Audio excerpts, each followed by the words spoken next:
मैं अपने बच्चों के साथ अनाथालय में डोनेशन करने के लिए गई थी, तो वहां पर एक 6 साल की बच्ची कोने में बैठकर रो रही थी। वो मुझे देखते ही भागकर मेरे पास आई और मेरी साड़ी का पल्लू पकड़कर बोली, मम्मी, आप मुझे लेने आ गई। अनाथ आश्रम के इंचार्ज ने बताया कि ये बच्ची जब से यहाँ पर आई है, सिर्फ आपका नाम लेती है। मैंने जब उस बच्ची के गले में पड़े हुए लॉकेट को खोला, तो मेरे पैरों तले से जमीन निकल गई, क्योंकि उसमें मेरा दिल किसी अनजाने डर और ऐसी बेचैनी की गिरफ्त में था जिसकी कोई वजह मुझे समझ में ही नहीं आ रही थी।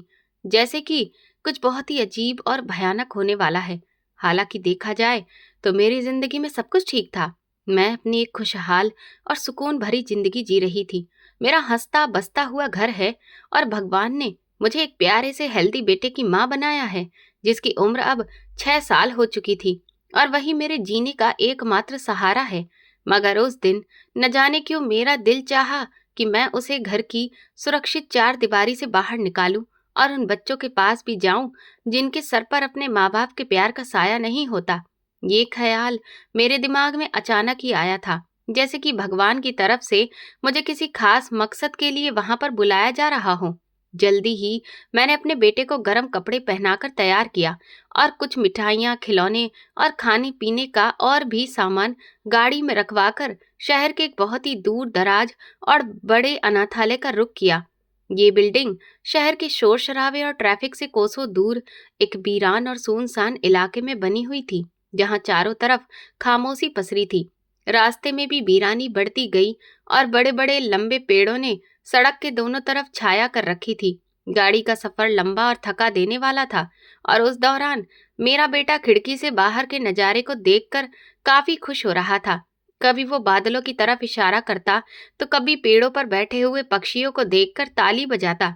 मगर मेरी नजरें बार बार शून्य में भटक रही थीं, जैसे कोई अजीब सी चीज मुझे अपनी तरफ खींच रही हो, और मेरा दिल जोर जोर से धड़क रहा था।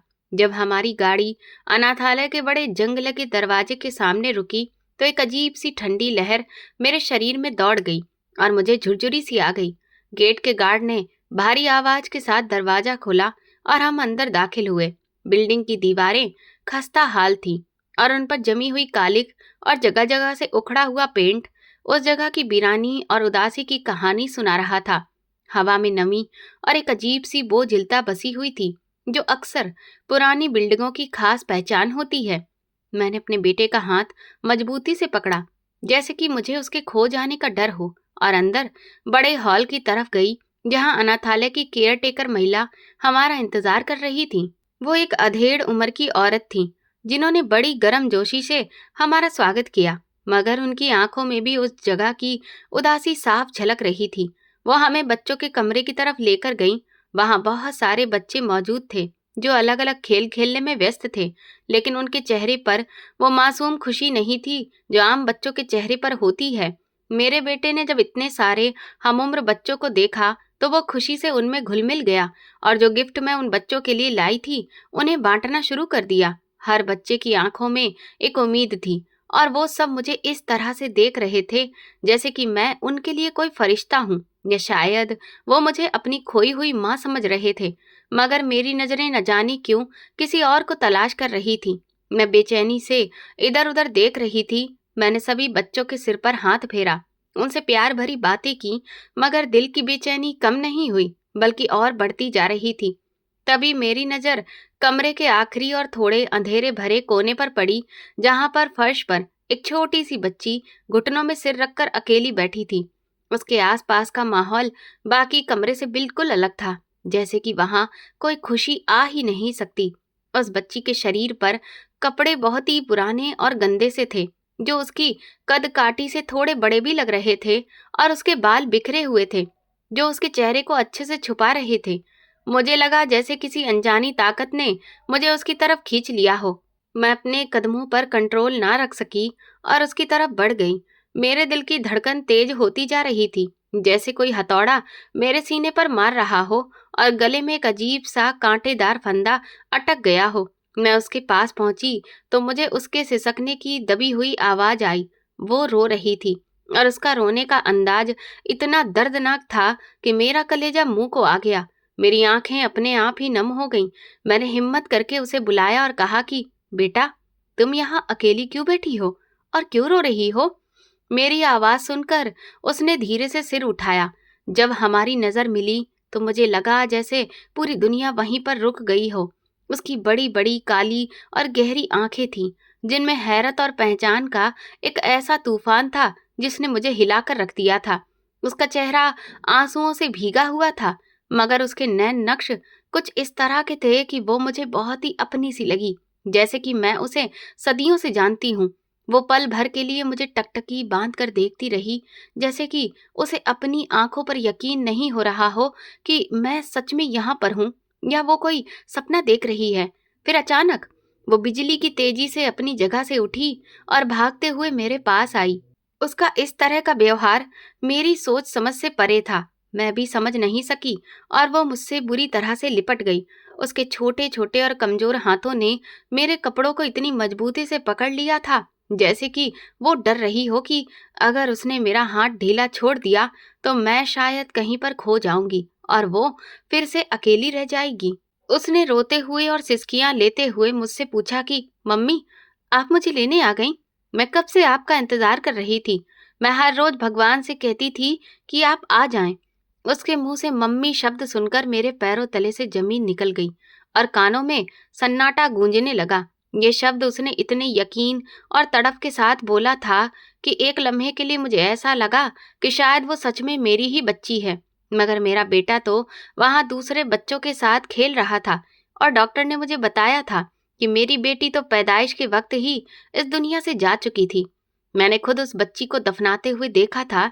तो फिर ये बच्ची कौन थी और मुझे मम्मी क्यों कह रही थी? क्या यह किसी और की बच्ची थी जो भटक गई थी? क्या मेरा दिमाग मेरे साथ कोई खेल खेल रहा था?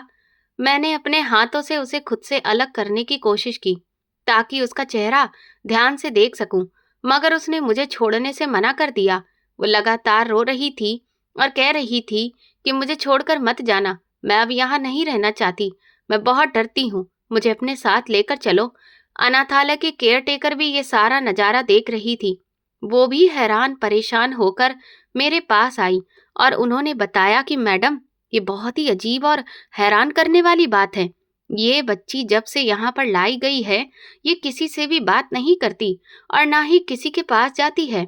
ये हर वक्त एक कोने में बैठी रहती है, लेकिन ये बार बार ऐसे कहती थी कि मेरी मम्मी आएंगी।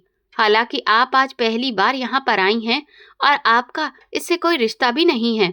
हमें तो ये भी नहीं पता कि इसका असली नाम क्या है और ये किस परिवार से है, क्योंकि इसे यहाँ कोई छोड़कर नहीं गया था, बल्कि ये हमें एक वीरान झाड़ियों वाली जगह से मिली थी और उस वक्त इसकी हालत बहुत ज्यादा खराब थी। केयर टेकर की बातें सुनकर मेरे दिमाग में सवालों का तूफान खड़ा हो गया। मैं झुककर उस बच्ची के आंसू पोंछने लगी और उसके चेहरे को ध्यान से देखा। उसका माथा, आंखें और होठों की बनावट मुझे मेरे बेटे और खुद मेरे पति से बहुत ज्यादा मिलती जुलती महसूस हो रही थी। ये पहचान इतनी ज्यादा गहरी थी कि इसे नजरअंदाज कर पाना नामुमकिन था। कि ये क्या सिर्फ मेरा बहम था या मेरी ममता का कोई धोखा? मगर मेरा दिल मानने को तैयार नहीं था कि ये कोई अजनबी बच्ची है। मेरे अंदर की ममता जोश मार रही थी। मैंने उसे दिलासा दिया और कहा कि तुम रो मत मेरी बेटी, मैं यहीं पर हूँ। मुझे बताओ कि तुम मुझे कैसे जानती हो। लेकिन वो बस हिचकियां लेती रही और मुझे उम्मीद भरी नजरों से देखती रही। तभी मेरी नजर उसके गले में पड़ी हुई एक चीज पर ठहर गई। उसके गंदे कपड़ों के ऊपर एक पुराना सा जंग लगा हुआ लॉकेट लटक रहा था, जो काले धागे में पिरोया गया था। वो लॉकेट देखते ही मेरे दिमाग में यादों का एक धमाका हुआ, क्योंकि वो बिल्कुल वैसा ही लॉकेट था जो मेरे पास भी हुआ करता था, जो मेरे पति ने मुझे गिफ्ट में दिया था। मगर वो शादी के दौरान कहीं खो गया था या शायद चोरी हो गया था और मैंने उसे बहुत ढूंढा था, पर वो मिला नहीं। मेरे हाथ खुद ब खुद उस लॉकेट की तरफ बढ़े। मैं बुरी तरह से कांप रही थी और सांस भी सीने में अटक रही थी। मुझे लग रहा था कि जैसे मैं कोई खौफनाक सपना देख रही हूँ। मैं डरते डरते उस बच्ची के गले से वो लॉकेट अपने हाथ में लेने लगी। वो लॉकेट ठंडा था और उस पर जंग की हल्की परत जमी थी, लेकिन उसकी बनावट और उस पर बना हुआ फूलों का डिजाइन वही था जो मेरी यादों में था।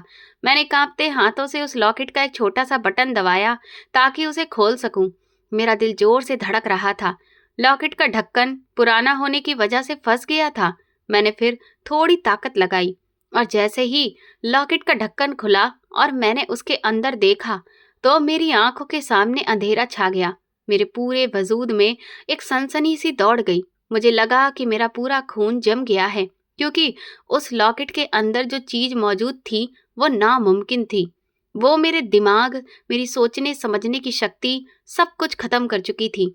लॉकेट के दाएं हिस्से में एक छोटी सी सफेद रंग की तस्वीर भी लगी थी और ये तस्वीर किसी और की नहीं बल्कि खुद मेरी ही थी।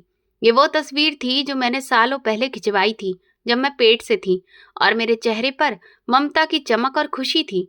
उस तस्वीर में मैं मुस्कुरा रही थी, लेकिन इससे भी ज्यादा डराने वाली बात यह थी कि उसमें एक कागज का छोटा सा मुड़ा हुआ टुकड़ा भी था, जो काफी पीला पड़ चुका था, जो कि उस तस्वीर के सामने वाले हिस्से में एक छोटे से शीशे के नीचे दबा हुआ था।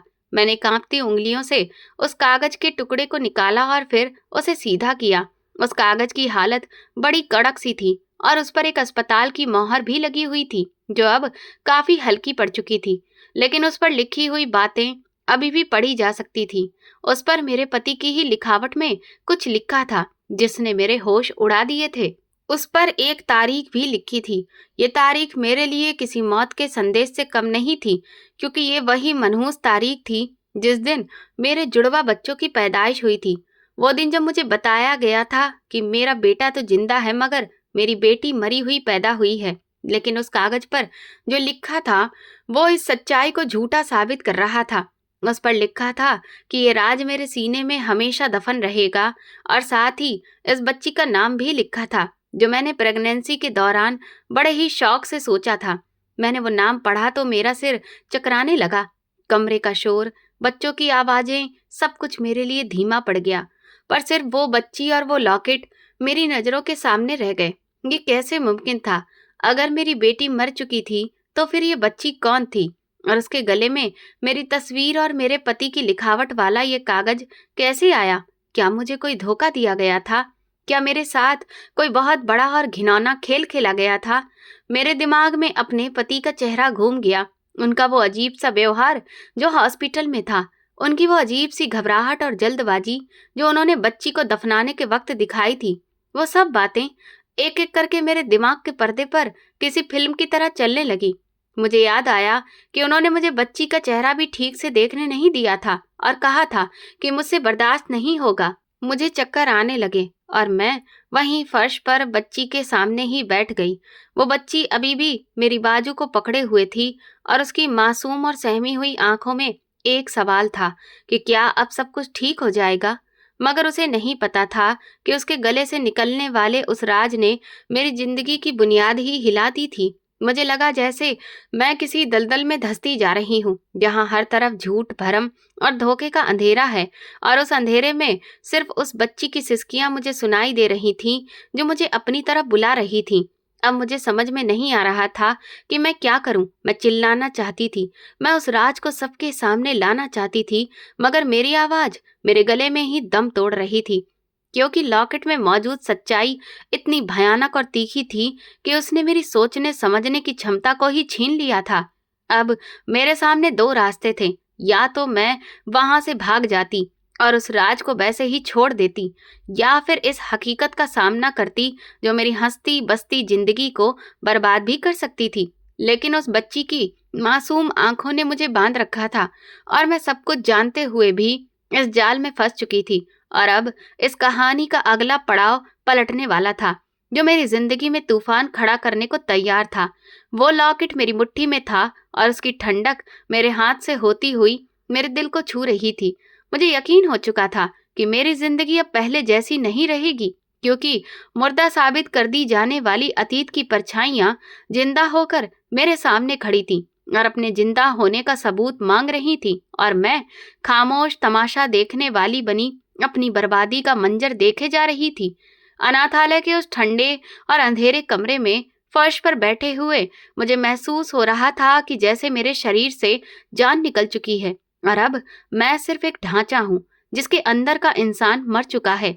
मेरे हाथ में वो ठंडा लॉकेट था जिसने मेरी जिंदगी की सबसे खौफनाक सच्चाई को उगल दिया था। और मेरे सामने वो 6 साल की मासूम बच्ची बैठी थी जिसकी आंखों में कई सारे सवाल थे। अनाथालय की केयर टेकर मेरे सिर पर खड़ी होकर बार बार पूछ रही थी, मैडम, आपकी तबीयत तो ठीक है? आपका रंग एकदम से पीला क्यों पड़ रहा है? लेकिन मेरे कानों में उनकी आवाज किसी दूर दराज कोने से आई हुई महसूस हो रही थी, क्योंकि मेरे होशो हवास पर तो अंधेरा छा गया था और आंखों के सामने वही मंजर घूम रहा था जो अभी मैंने लॉकेट के अंदर देखा था।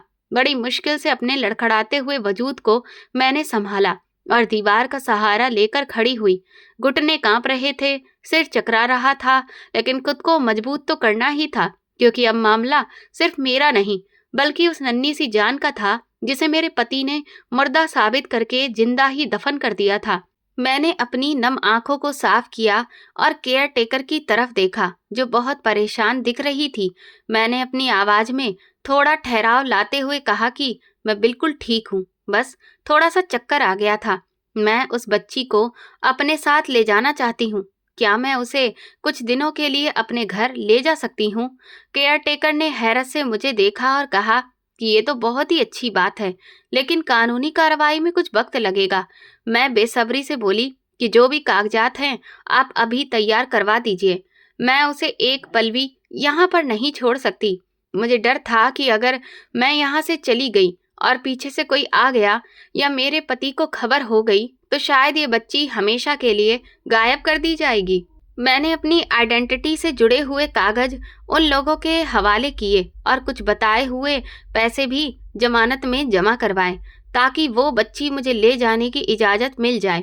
केयर टेकर ने मेरी हालत देखी और वो शायद समझ गई थी कि बात कोई बहुत गहरी है, इसीलिए उन्होंने और ज्यादा सवाल जवाब किए बिना ही हामी भर दी।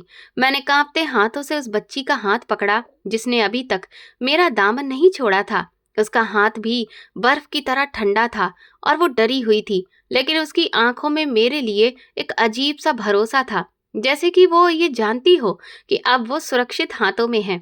मैं अपने बेटे और उस बच्ची को लेकर बाहर निकली तो शाम गहरी हो रही थी, जैसे आसमान में भी दुख पसर गया हो। गाड़ी तक पहुंचते पहुंचते मेरे दिमाग में हजारों आंधियां चल रही थी। मैं सोच रही थी कि जिस इंसान के साथ मैंने अपनी जिंदगी के इतने साल गुजारे, जिस पर मैंने आंखें बंद करके भरोसा किया, वो इतना बड़ा धोखेबाज और जालिम कैसे हो सकता है? क्या वो मोहब्बत के दावे सारे झूठे थे? क्या वो आंसू जो उसने बेटी के पैदा होने पर बहाए थे, वो सब मगरमच्छ के आंसू थे? गाड़ी में बैठकर मैंने ड्राइविंग सीट संभाली और बच्ची को पिछली सीट पर अपने बेटे के साथ बिठा दिया। मेरा बेटा जो अभी तक चुपचाप था, उसने मासूमियत से पूछा कि मम्मी, ये कौन है और हमारे साथ घर पर क्यों जा रही है? उसके सवाल ने मेरे दिल को चीर कर रख दिया। मैं उसे क्या बताती कि ये तुम्हारी बहन है जिसे तुम्हारे पापा ने पैदा होते ही मार दिया था। मैंने बड़ी मुश्किल से अपने आंसू रोके और धीमी आवाज में कहा कि बेटा, ये तुम्हारी दोस्त है और अब ये हमारे साथ ही रहेगी। गाड़ी स्टार्ट करते ही बारिश शुरू हो गई और शीशे पर गिरती हुई बूंदें मेरे अंदर के तूफान को और जगा रही थी। रास्ता कट रहा था मगर वक्त जैसे रुक गया। मैं बार बार पीछे देखने वाले शीशे में उस बच्ची को देख रही थी और हर बार मुझे उसके चेहरे में अपने पति का चेहरा नजर आता था। वही नाक, वही माथा, वही आंखें। ये पहचान इतनी साफ थी कि मैं अंधी होकर भी उसे पहचान सकती थी, मगर मैं इतने साल तक अंधी ही तो रही थी जो अपने पति की सच्चाई को पहचान न सकी। बारिश की तेजी बढ़ रही थी और सड़कें वीरान होती जा रही थी। गाड़ी के वाइपर चलने की आवाज टिक टिक करके मेरे दिमाग पर हथौड़े बरसा रही थी। मैं सोच रही थी कि घर पहुंचकर मैं क्या करूंगी। क्या मैं वहां जाते ही अपने पति के गिरेबान पर हाथ डाल दूंगी या फिर खामोशी से उसका इस बात पर रिएक्शन होने का इंतजार करूंगी। मेरा दिल चाह रहा था कि अभी गाड़ी रोककर चीखूं, चिल्लाऊं और दुनिया को बताऊं कि मेरे साथ कितना बड़ा जुल्म हुआ है, मगर मुझे सब्र से काम लेना था, क्योंकि मुझे सच की आखिरी कड़ी तक पहुंचना था। मुझे जानना था कि आखिर उसने ऐसा क्यों किया। क्या मजबूरी थी कि एक बाप अपनी ही औलाद को इस तरह से लावारिस छोड़ आया? उन सवालों के जवाब मुझे सिर्फ वही दे सकता था घर की दूरी कम होती जा रही थी और मेरे दिल की धड़कनें बढ़ रही थी। मैं एक ऐसे घर की तरफ जा रही थी जो मुझे घर नहीं बल्कि एक झूठ का किला लग रहा था, जहां हर दीवार और हर ईंट में फरेब छुपा था। जब गाड़ी घर के गेट पर पहुंची तो मैंने देखा कि लॉन्च की बत्तियां जल रही थीं, जिसका मतलब था कि वो घर आ चुके थे। मेरा हाथ स्टीयरिंग पर जम गया और मुझे एक पल के लिए डर महसूस हुआ कि अब मेरा सामना उस इंसान से होगा जिसका असली चेहरा मैं आज पहली बार देखूंगी। मैंने गहरी सांस ली और अपने अंदर की ममता को जगाया, जिसने मुझे शेरनी की तरह बहादुर बना दिया था। मैंने गाड़ी पोर्च में खड़ी की और बच्चों को लेकर उतरी। बारिश में भीगते हुए हम दरवाजे तक पहुंचे। मेरा बेटा खुशी से भागता हुआ अंदर गया और जोर से चिल्लाया, पापा, देखो हम किसको लेकर आए हैं। मैं बच्ची का हाथ पकड़े हुए थी और धीरे धीरे अंदर गई। सामने लॉन्च में वो सोफे पर ही बैठे अखबार पढ़ रहे थे और चाय का कप उनके सामने रखा था। बेटे की आवाज सुनकर उन्होंने मुस्कुराते हुए सिर उठाया और बोले, अरे मेरे प्यारे बेटे, तुम लोग आ गए। और फिर उनकी नजर मेरे पीछे खड़ी उस बच्ची पर पड़ी और वो लम्हा मेरी जिंदगी का सबसे लंबा और फैसला लेने वाला पल था। मैंने उनके चेहरे के एक एक एक्सप्रेशन को पढ़ने के लिए तैयार थी। जैसे ही उनकी नजरें उस बच्ची के चेहरे पर पड़ी, उनकी मुस्कुराहट किसी बुझे हुए चिराग की तरह गायब हो गई। उनके हाथ में पकड़ा हुआ अखबार कांपने लगा और चेहरे का रंग ऐसे उड़ गया जैसे कि खून ही न बचा हो। उनकी आंखें फटी की फटी रह गईं और वो बिल्कुल पत्थर बने उस बच्ची को देखते रहे, जैसे उन्होंने कोई भूत देख लिया हो। कमरे में एक भयंकर खामोशी छा गई, जिसमें सिर्फ दीवार की घड़ी की टिक टिक और बाहर बरसती बारिश की आवाज सुनाई दे रही थी। मेरा बेटा अभी तक उनके पैरों से लिपटा हुआ था, मगर वो उसे महसूस भी नहीं कर पा रहे थे। उनका सारा ध्यान उस बच्ची पर ही था, जो मेरे पीछे छुपने की कोशिश कर रही थी, क्योंकि शायद अपनेपन के बावजूद भी वो इस अजनबी माहौल से डर रही थी। मैंने खामोशी तोड़ी और अपनी आवाज को एकदम स्थिर रखते हुए कहा कि हम अनाथालय गए थे। वहां ये बच्ची अकेली बैठी रो रही थी। मुझे इस पर तरस आ गया तो मैं इसे साथ ले आई। क्या मैंने कुछ गलत किया? मैंने जानबूझकर ये सवाल किया ताकि मैं ये देख सकूं कि वो इसका क्या जवाब देते हैं।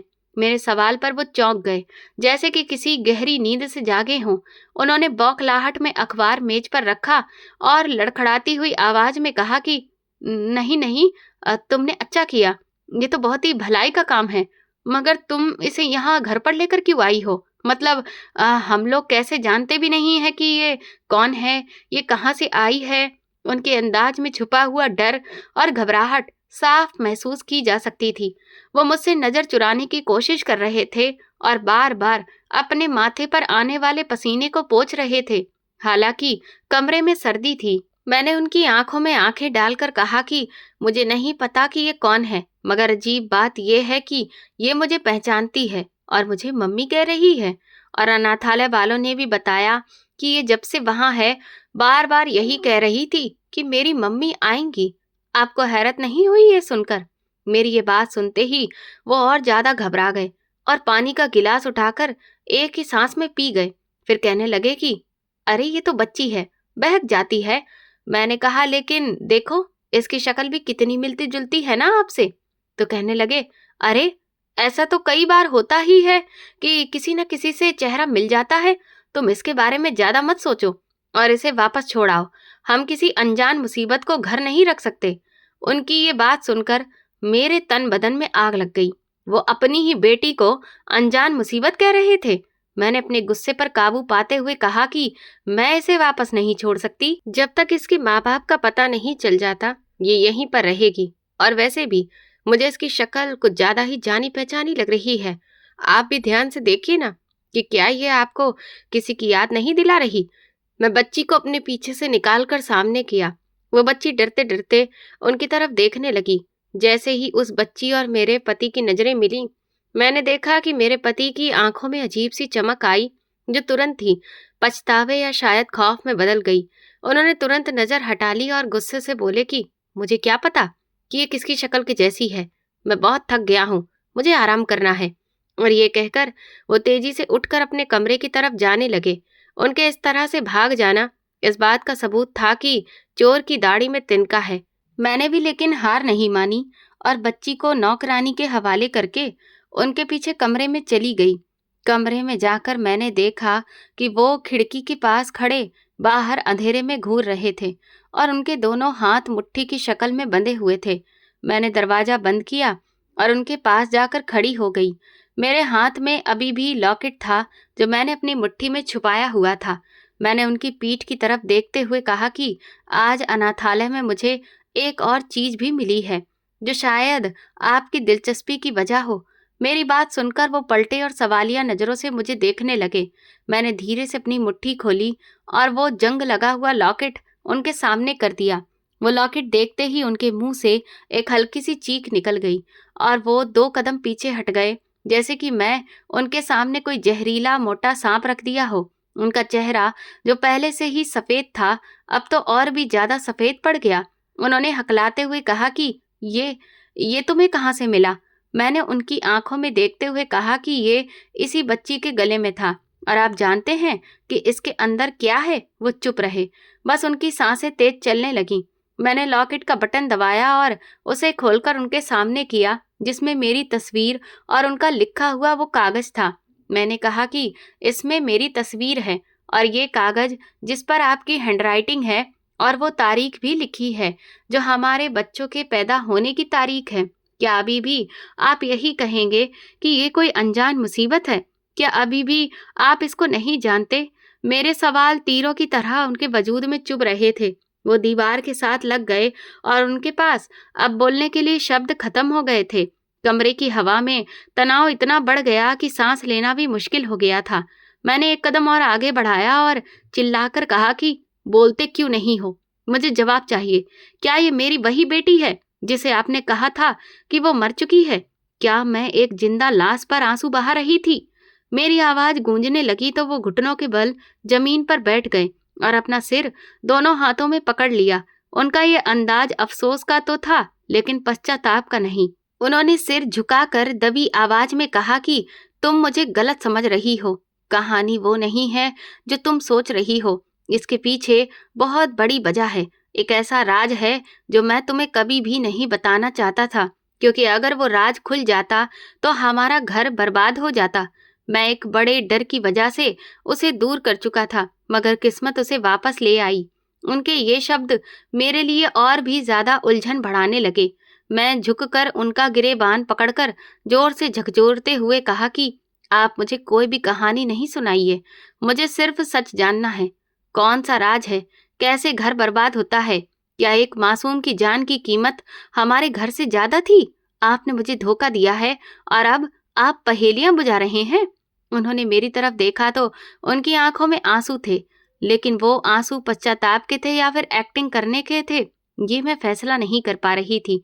उन्होंने मेरा हाथ अपने गिरेबान से हटाया और खड़े हो गए।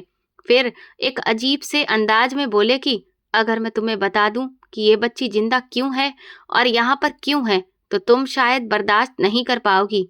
तुम समझ रही हो कि मैंने इसे मारने की कोशिश की है, मगर सच तो ये है कि मैं इसे बचाने की कोशिश कर रहा था। उनकी बातों ने मेरी हैरत को और भी ज्यादा बढ़ा दिया। अब मुझे लग रहा था कि मामला सिर्फ बेटे की चाहत या किसी और बात का नहीं, बल्कि शायद कुछ और ही है।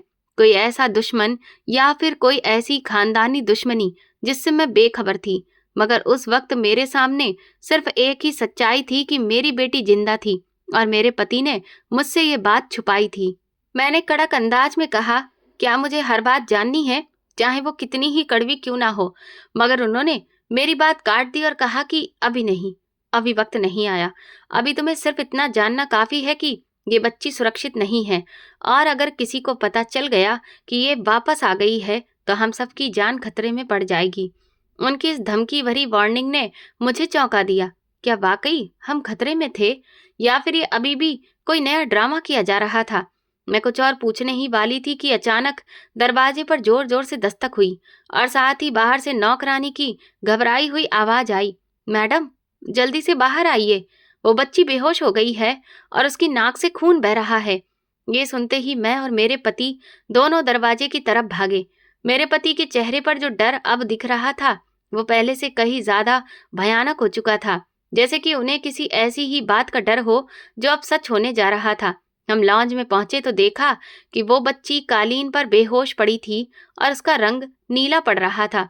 मेरा बेटा रो रहा था और नौकरानी उसके चेहरे पर पानी छिड़क रही थी। मैंने भागकर उसे उठाया और अपनी गोद में रखा। उसका शरीर आग की तरह तप रहा था। मैंने मेरे पति ने तुरंत ही फोन निकाला और किसी को कॉल करने लगे, लेकिन उनके शब्दों ने मेरे पैरों तले से बची हुई जमीन भी खींच ली। वो फोन पर कह रहे थे कि डॉक्टर साहब जल्दी आइए, वो वापस आ गई है और उसके लक्षण फिर से दिखने लगे हैं। वही बीमारी जो उस वक्त थी। जल्दी पहुंचिए वरना बहुत देर हो जाएगी। ये सुनकर मैं पत्थर की हो गई।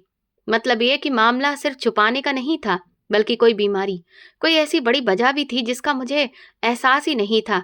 लेकिन एक छोटी सी बच्ची को भला ऐसी कौन सी बीमारी हो सकती है जिसकी वजह से उसे अपनी माँ से ही अलग कर दिया जाए?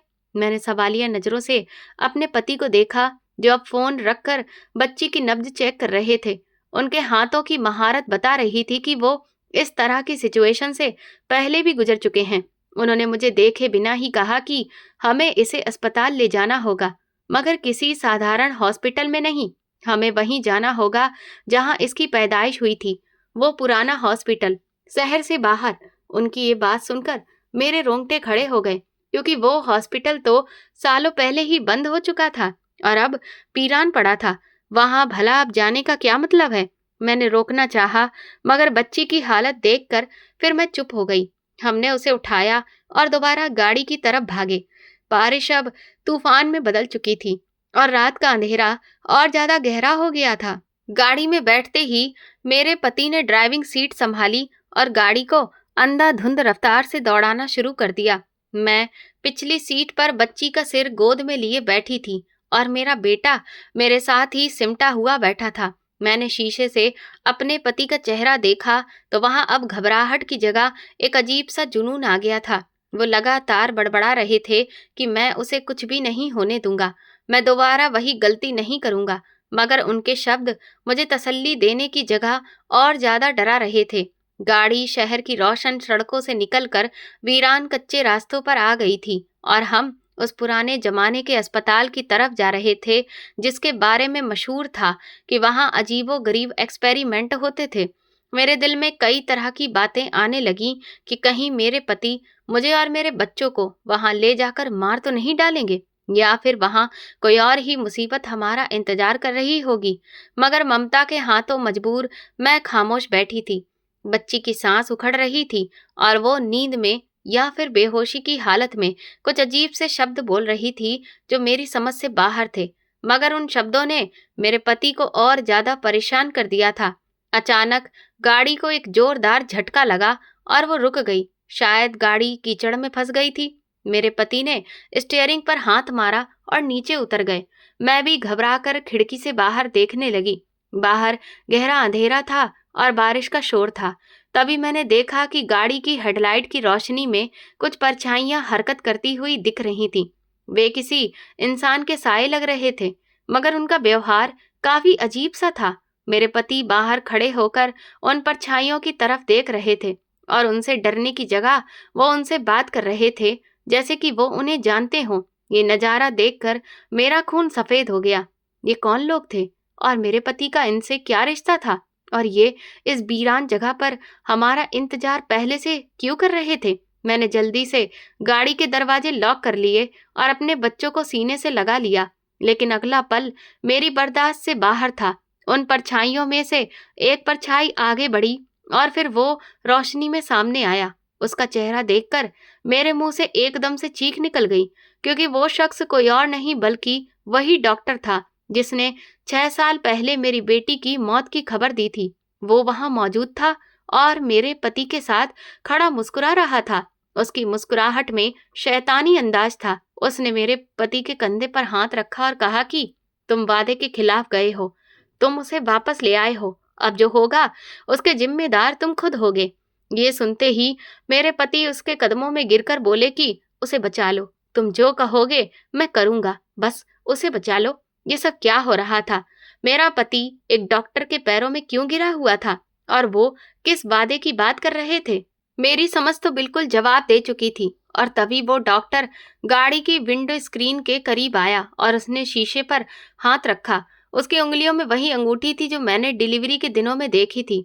उसने शीशे के पार से मुझे देखा और उसकी आंखों में एक ऐसा मैसेज था जिसने मुझे बता दिया कि असली खेल तो अब शुरू हुआ है और मैं और मेरे बच्चे एक बहुत बड़ी साजिश का शिकार हो चुके हैं, जिसकी जड़ें अतीत में बहुत गहरी हैं। अब मैं गाड़ी के अंदर कैद थी। बाहर मेरा पति और वो शैतान डॉक्टर खड़ा था और गोद में मेरी वो बेटी थी जिसकी सांसें एक राज के धागे से बंधी हुई थी। और ये रात, ये तो अभी बहुत लंबी होने वाली थी। बारिश का तूफान और शोर अपनी जगह, मगर मेरे अंदर जो तूफान उठ रहा था उसने मुझे सुन्न कर दिया था। मेरा पति अभी भी उस शैतान डॉक्टर के सामने गिड़गिड़ा रहा था और वो बड़े ही कड़क अंदाज में ये सब तमाशा देख रहा था। मेरी बेटी का शरीर ठंडा हो रहा था, उसकी सांसें हल्की हो रही थीं। ये देखकर मुझसे और बर्दाश्त नहीं हुआ और मैंने अपने अंदर की सारी हिम्मत जोड़ ली। मैंने गाड़ी का दरवाजा खोला और तुरंत ही तूफानी बारिश में बाहर निकल आई। मुझे बाहर आता देखकर डॉक्टर के चेहरे पर एक मक्कार मुस्कुराहट फैल गई, जबकि मेरा पति मुझे देखकर शर्मिंदगी से जमीन में गड़ गया। मैं चिल्लाकर बोली, ये सब क्या तमाशा लगा रखा है और ये बच्ची किस वादे की भेंट चढ़ाई गई है?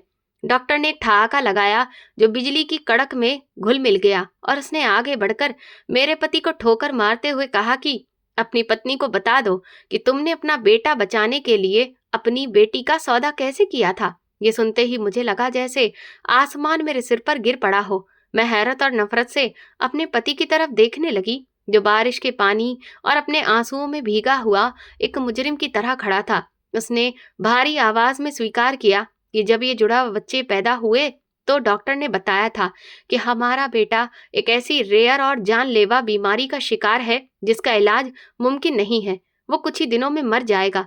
मैं अपने इकलौते वारिस को खोना नहीं चाहता था। तब डॉक्टर ने मुझे एक रास्ता दिखाया था कि मेरी बेटी जुड़वा होने की वजह से वही बेटे के लिए परफेक्ट जेनेटिक मैच है। उसके शरीर में वो इम्यून सेल्स हैं जो मेरे बेटे को जिंदा रख सकते हैं।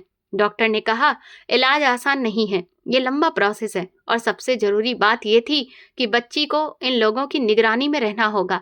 इसीलिए वो बच्ची मुझे इन्हें सौंपनी पड़ी, क्योंकि मुझे अपने बेटे को बचाना था, जिस वजह से उसे खास तौर पर अलग निगरानी में रखना मजबूरी बन गया। लेकिन ये सब कैसे मुमकिन होता, ये जब मैंने डॉक्टर से कहा तो उसने कहा कि तुम बेटी को मरा हुआ साबित कर दो। इसके बाद ये लोग हमारी बच्ची को अपनी खुफिया लेबोरेटरी में रखने लगे और इधर बदले में हमारे बेटे को जिंदगी मिल गई। मैं बेटे के प्यार और अपने परिवार के नाम को जिंदा रखने के लालच में आकर अपनी ही बेटी को जिंदा लाश बनाकर भेज दिया। ये लॉकेट मैंने इसलिए दिया था कि अगर कभी मेरा जमीर जाग जाए तो मैं उसे पहचान सकूं। ये सब सुनकर मुझे अपने कानों पर यकीन नहीं हो रहा था। एक पिता इतना जालिम कैसे हो सकता है कि बेटे की जिंदगी के लिए बेटी का बलिदान कर दे? तुम्हें क्या लगता है कि ये हमारी बेटी को इलाज के तौर पर रख रहा था? नहीं, वो एक कैद खाने में थी, जहां उसे सिर्फ दवा बनाने की मशीन समझ रखा था, जहां से जब वो भागी है तो उसकी हालत बहुत बिगड़ी हुई थी, क्योंकि उसे कुछ ऐसे इंजेक्शंस लगाए गए थे जो जिंदा रखने के लिए नहीं बल्कि कमजोर रखने के लिए लगाए जाते हैं। ये बात मुझे उसकी केयर टेकर ने बताई थी। तभी डॉक्टर चिल्लाकर बोला, अब बातें खत्म करो और लड़की मुझे वापस दो, वरना तुम्हारा बेटा भी नहीं बचेगा, क्योंकि इन दोनों की जान एक दूसरे से जुड़ी है। ये सुनकर मैं गाड़ी की तरफ भागी और अपनी बेटी को सीने से लगा लिया। मेरा बेटा भी तब तक रोते हुए गाड़ी से बाहर आ गया। उसने मेरा हाथ पकड़ लिया। मैंने डॉक्टर की आंखों में आंखें डालकर कहा कि मैं अब तुम्हें अपनी बेटी बिल्कुल नहीं दूंगी, चाहे इसके लिए मुझे अपनी ही जान क्यों न देनी पड़े।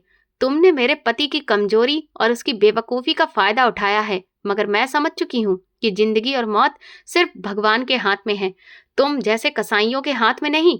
मेरा पति, जो अब तक चुपचाप था, उसने जब मुझे और बच्चों को एक साथ खड़े देखा तो शायद उसके अंदर की गैरत भी जाग गई, या शायद पिता का वो जज्बा जो सालों से दबा था, वो अचानक से हमलावर हो गया। उसने डॉक्टर पर झपट्टा मारकर उसे धक्का देकर नीचे गिरा दिया, फिर मुझ पर चिल्लाया कि तुम बच्चों को लेकर भागो, मैं इसे रोकता हूँ। मैंने एक पल बर्बाद किए बिना बच्चों को तुरंत ही गाड़ी में बिठाया और खुद ड्राइविंग सीट संभाल ली। डॉक्टर ने उठकर मेरा रास्ता रोकने की कोशिश की, लेकिन मेरे पति ने उसे पकड़ लिया। मैंने गाड़ी को रिवर्स किया और पूरी रफ्तार से उस नरक से दूर भाग ले गई। मैं अब पीछे मुड़कर नहीं देखना चाहती थी। रास्ते में मैं सीधा पुलिस स्टेशन की तरफ चली गई ताकि इस खूनी खेल को हमेशा के लिए खत्म कर सकूं। फिर मैं तुरंत अपनी बेटी को एक अच्छे से हॉस्पिटल में लेकर गई, जहां पर डॉक्टरों ने चेकअप के बाद बताया कि मेरी बेटी को जहर दिया जाता रहा था, लेकिन अब वो खतरे से बाहर है और मेरा बेटा भी बिल्कुल ठीक है, उसे कोई भी बीमारी नहीं है। यानी कि ये सब कुछ सिर्फ एक झूठ और फरेब था जो डॉक्टर ने अपने एक्सपेरिमेंट करने और उससे पैसे बटोरने के लिए मेरे पति के दिमाग में डाला था। मेरे पति को भी गिरफ्तार कर लिया गया और फिर वो डॉक्टर भी पकड़ा गया। मेरी बेटी अब मेरे पास है और मेरा बेटा अपनी बहन के साथ बहुत खुश है। मगर इस वाक्य ने मुझे जिंदगी का सबसे बड़ा सबक दिया कि अपनी औलाद में फर्क करना भगवान के फैसले से लड़ने के बराबर है। बेटा हो या बेटी, दोनों ही भगवान का आशीर्वाद हैं। और जब इंसान अपनी ख्वाहिशों और सामाजिक दबाव में आकर रिश्तों को बलिदान करता है तो उसका अंजाम बर्बादी के सिवा कुछ भी नहीं होता। लालच और बेटे की चाहत ने मेरे पति से उनका सुकून और परिवार छीन लिया और मुझे ये सिखाया कि सच चाहे कितना ही गहराई में दफन क्यों ना हो, एक दिन वो बाहर आता ही है और अपने साथ छुपे हुए हर गुनाह को बेनकाब कर देता है। आज मैं अपने दोनों बच्चों के साथ भले ही अकेली रह रही हूँ, लेकिन बहुत सुकून में हूँ, क्योंकि अब हमारे आसपास कोई भी झूठ नहीं है। तो दोस्तों, अगर आपको ये कहानी पसंद आई है और आप किस शहर से ये कहानी सुन रहे हैं, कमेंट में हमें ज़रूर बताएं। वीडियो को लाइक करें, हाइप दें और ज़्यादा से ज़्यादा शेयर करें। चैनल पर नए हैं तो सब्सक्राइब करें और नोटिफिकेशन बेल दबाएं ताकि अगली अपडेट सबसे पहले आपको मिले। ये कहानी पूरी तरह से काल्पनिक है। इसमें दिखाए गए पात्र, घटनाएं और स्थान लेखक की कल्पना पर आधारित हैं। किसी भी व्यक्ति, वास्तविक व्यक्ति या घटना से समानता हो तो वो केवल संयोग है। कहानी में दिखाए गए मेडिकल सीन और इलाज सिर्फ कहानी के उद्देश्य से हैं। इन्हें वास्तविक चिकित्सा सलाह ना समझें। किसी भी समस्या के लिए डॉक्टर की सलाह लें। इसका उद्देश्य मनोरंजन के साथ समाज को बेटा बेटी में भेदभाव ना करने का संदेश भी देना है। धन्यवाद।